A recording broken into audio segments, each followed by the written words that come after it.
ኪራ ምሳ ላምጣ?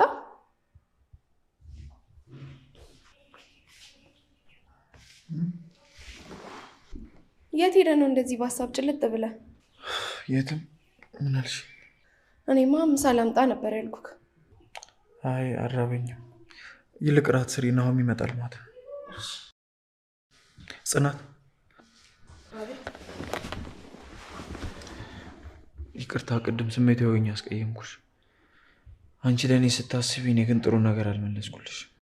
ችግር የለውም፣ ይሄ መጀመሪያ አይደለም። አውቃለሁ እኮ ጽናት፣ ግን እሺ እኔ ምን ላድርግ? በቃ ስናደድ ማድረገውን አላውቅም። እንዴት ማስተካከል እንዳለብክ እኔ አላውቅም። ግን ደግሞ በቃ አሁን ስራ አለብኝ፣ ልሂድ።